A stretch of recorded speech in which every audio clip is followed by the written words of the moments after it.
नाज़रीन अवामी न्यूज़ में खबरें सिलसिलो जारी है। वक्त घोटकी में खबर ॾींदा लाखा बिरादरी सिंध जे चीफ मुक़दम शौकत अली लाखो पंहिंजी बिरादरी जे चङनि मुड़सनि खान मोहम्मद लाखो ऐं जुल्फकार लाखो सां गॾिजी लाखा हाउस घोटकी ते प्रेस कॉन्फ्रेंस कंदे चयो आहे त अॼोकी प्रेस कॉन्फ्रेंस इन करे रखी वई आहे जो असांजी क़ौम जो हिकिड़ो बहादुर ऐं ईमानदार ऐं तमामु हिकिड़ो बहितरीनु इंसान सलामत लाखो जंहिं ते कूड़ा केस दाख़िल कया ऐं अफ़सोस जी ॻाल्हि इहा आहे त उनजो फर्दन 12 सालनि जो आहे असद अली लाखो ऐं उन सां गॾु ॿ नौकर आहे जेके हैदराबाद खां वापसि आया पए उन्हनि खे टंडो हलाया जेक सां पुलिस हरसा करे जेको 2 ॾींहं ते गुम करे छॾियो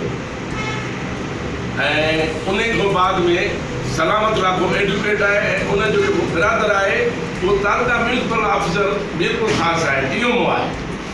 अमानत जे लाइ उन्हनि ते कूड़ा केस रखी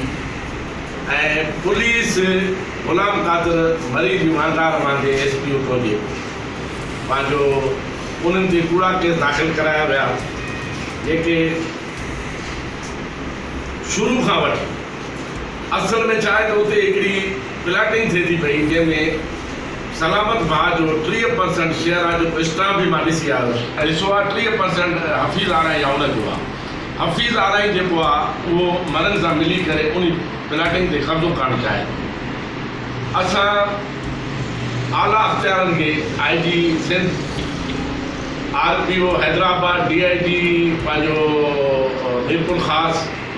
अपील था करियूं त इंसाफ़ जी तक़ाज़ा इहा आहे त इहा साफ़ शफ़ाफ़ इंक्वायरी थियणु खपे जेको कूड़ो ड्रामो ग़ुलाम कादिर मरी ऐं उनजे भाइटे सोशल मीडिया ते वायरल कया त मूंखे अगवा करण जी कोशिशि कई वई आहे बिल्कुलु इहो कूड़ा असीं इन खे मज़म्मत करियूं था पिया ऐं अपील करियूं था कि साफ़ शफ़ाफ़ इंक्वायरी थियणु खपे। मज़ीद खबरों और तफसीलात के लिए विजिट करें हमारी वेबसाइट www.awamiNewsHD.com।